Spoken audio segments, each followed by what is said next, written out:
A typical presentation of health anxiety, which is somebody who experiences symptoms and then wonders what to do about them. How do I address pain, heart flutter, or something else that's alarming to me? So the typical pattern is that this person gets on the phone and they call a bunch of people, they seek reassurance, they Google almost always, and then they have a lot of indecision about, do I make an appointment?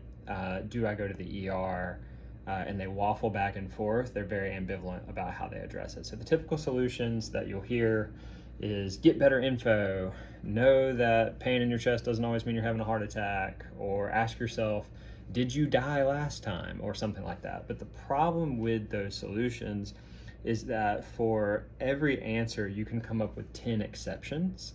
And so it doesn't really end the problem. So I want to give you some ideas, a couple principles. One, negative reinforcement. So negative reinforcement is sometimes called removal reinforcement. So this is when you have a fear cue, some type of symptom happens, some type of thought pops into your head about what it could be, right? And then you do all these things to try to remove the fear. Google, call a bunch of people for reassurance, look up specialists, but not really decide on whether to actually go see one or not.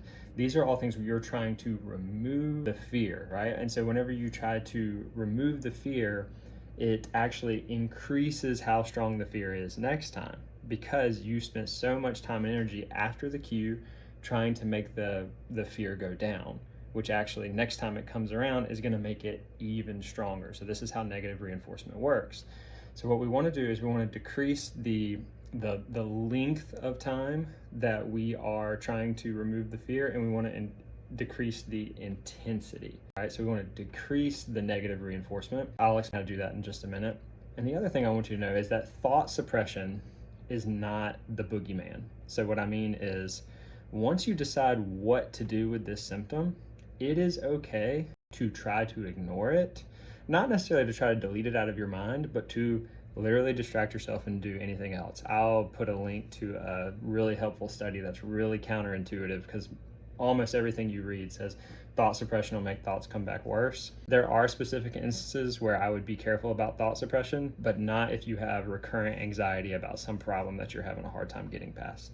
Different scenario. So how have I applied this successfully with clients? Or better yet, how have they applied it? I don't apply it, you apply it. So clients who have recurrent health anxiety about, let's say maybe heart palpitations, but they've never been to a cardiologist. So what we do is I've helped those clients come up with systems that are going to reduce their negative reinforcement over time. So the system would be something like this. Boom, they have a symptom, and what they have to do is decide what they're going to do with it. This is normally not what they're doing. Normally they have so many options on the table. All they're trying to do is make themselves feel better. They have no decision-making strategy. So they have to come up with a decision-making strategy. What this will entail, they have to immediately decide, well, do I need to go get checked out or not? How long am I willing to have this symptom before I make a decision? So 24 hours from now, if I'm still having any heart flutters, I'm gonna see a cardiologist because I've never seen one. Great. Fantastic. In the meantime, put it in a box. Thought suppression is not the end of the world. It is, I can teach you how to do this, videos for another time.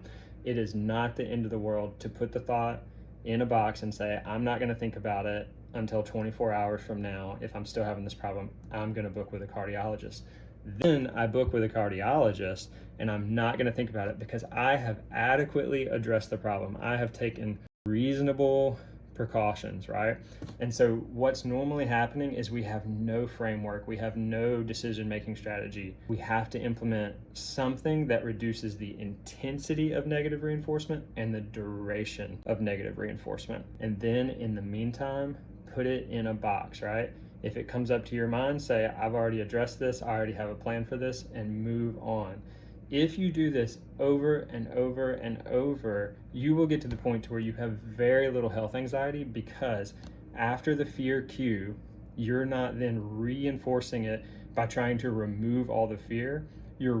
All you're doing is addressing the problem. And if you address the problem, you keep getting good news, you quit reinforcing it with a lot of frantic behavior, your health anxiety will eventually actually go away.